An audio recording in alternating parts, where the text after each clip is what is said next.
Now I'm going to focus in on some positives and negatives of globalization, something that's very polarizing. And what I mean by that is if you're someone that benefits from globalization, economic globalization in particular, boy, you're going to love it. You just want more of it. You think it's transformative. It's just the greatest thing since sliced bread. Whereas if you're someone who has not benefited from it, someone who sees more of the negatives, then you're obviously going to be someone that's a little bit more skeptic or alarmist of it and say, you know what, globalization is not something good. Some even argue that globalization isn't even something that's real, that it's just a figment of our imagination, which are trying to give a name, a cute name, to what's happening in the world. But they argue that, well, since 1500s we've been globalized. But some positives, let's focus in on them. First off, there's no doubt that globalization has increased the standard of living in a lot of poor countries of the world. What's happening is investments occurring there. Certain companies, I mentioned Nike, McDonald's, Walmart, what have you, they're investing in these countries, and so people have better lives. They now have more secure jobs. They have more secure salaries. They have higher salaries. They have more wealth, and so what's happening is it's increasing prosperity.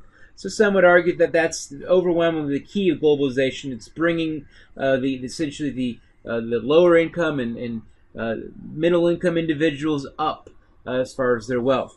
Further, the ease of information distribution. This ranges all throughout various aspects of society. Think about medicine, information distribution. Think about education. Think about spreading of information regarding terrorism. It's much quicker to disseminate and spread information now than ever. Further, we can relate that to the space-time compression relating to transportation advancements. We can get and see more of our world than ever before, and we can do it much more efficient than ever before. Further, kind of related to increasing wealth, as people have higher life expectancies. People are going to live longer. So in general, when we increase our wealth, we are happier, we're healthier. So you can see how these are also positives as we increase the global level of wealth.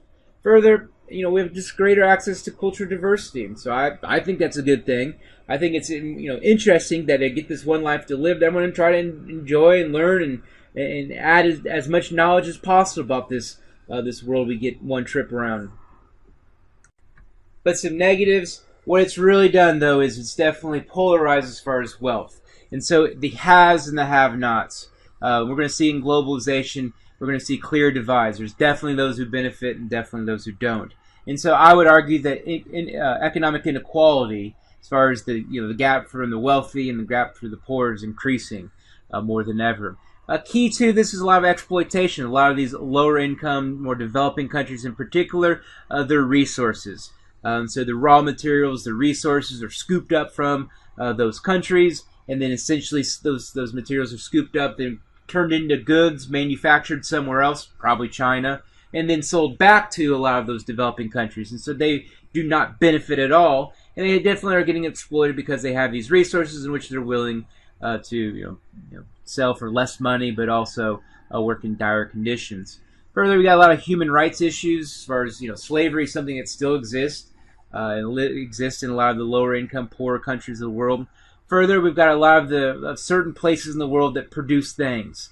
So when we think about production, manufacturing, simple things, textiles, stuff that doesn't cost much to make, we're finding Latin America, Southeast Asia overwhelmingly. Where we got higher tech stuff, you might find more in the United States, Europe, and Eastern Asia, particularly Japan. So you're having these specializations of production. And of course, you're going to make more money from high-tech stuff than low-tech stuff. Further, we've mentioned beforehand cultural assimilation, or the wiping out of culture.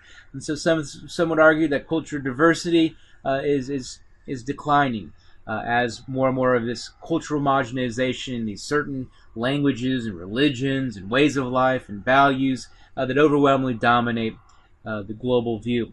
Further, the digital divide. And the digital divide, I'm going to explain here a little bit more, but it's essentially the gap between those who have access to computers, access to information, access to the internet, access to transportation technologies is only increasing. And so essentially, if you do not have access to technology, you're just going to fall farther and farther behind. I think a clear definition of the digital divide is the gap between those with access to digital, for example, computers, and information technology, for example, the internet, and those without. So when we think about this, of course, we're going to have the divide And this is going to be the rich versus the poor. You're going to see this because there's no doubt that technology costs money, whether it be laptops, access to the internet, access to computers and technology and smartphones. All of that is going to be a rich versus poor thing. Further, you're going to see subsequently kind of the racial divides, and so people in ethnic majorities versus ethnic minorities.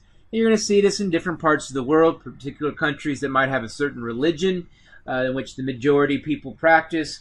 They're going to then maybe have better access, better wealth, better lives than the ethnic minorities in certain places. Also, you could say the young versus old. Young people, I know 2-year-olds that can whip out an iPhone and they can find go find a picture of them in the album in less than a minute. And compare that to grandma and grandpa. And so grandma, she gets those emails that if she doesn't forward this email in the next 5 minutes, then she's going to lose all of her money. And so as you can see how the young versus old, which old people often get tricked in email scams.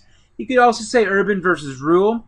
Rural places, and just think about this go around looking for a free wireless signal. Probably going to be harder to do in a rural area than an urban area. Further, this urban versus rural thing, it's not something you just see, particularly in the United States. You also see in China. Internet penetration is much higher in the urban coastal areas, the urban east part of China versus the more rural northern and western parts. And there's an interesting thing I saw regarding the gadget census, and I maybe identified a certain national digital divide. We have particular areas, higher wealth places definitely have more access. First off, iPads. New York has much higher percentage than the national average. What's going on there is Apple has a very, very prominent footprint there in New York City. The Apple stores are all over the place. Further, New York, people are going to have more access to funds and thus have the $300, $400, $500 iPads. That explains a lot of why they have a much higher rate. In Massachusetts, particularly Boston, we have more e-readers or Kindles than the U.S. average. What's going on there is Boston is a very highly educated city. Much of Massachusetts is, in fact. So there you see a lot of the elite universities in the United States. For example, MIT, Harvard, Boston College, Boston University, all located there in Massachusetts. Further, HD TV rates are much higher in Maryland. Maryland has higher wealth rates, higher education rates, but also high sports fans. So there you got a lot of people that like either hockey or football. Hail to the Redskins! So their sports are 15 times better with a high-def TV. Further, laptop computers, Colorado has much higher rates, and that's key to that is higher education levels in Colorado. But Colorado is also a younger population. Further, right next to Colorado are Georgia and Minnesota. Minnesota is very similar to Colorado. Very, very, very highly educated. Not as young, but very, very highly educated. So then you're going to have more maybe students, more research people, more business people, and that's why they have laptops. In Georgia, it's because of a policy. There they have a program which they're high school students all throughout the state. I believe this is still the case, which everyone gets a free laptop. The second option for the discussion forum for this chapter asks, is there a digital divide in Indianapolis? And if you answer this, please provide specific examples by saying, okay, I've seen this before, and then here's the story I saw. Or, yeah, this is something I encountered on a daily basis growing up. Something that showcases that you understand the digital divide, but also can provide some examples locally.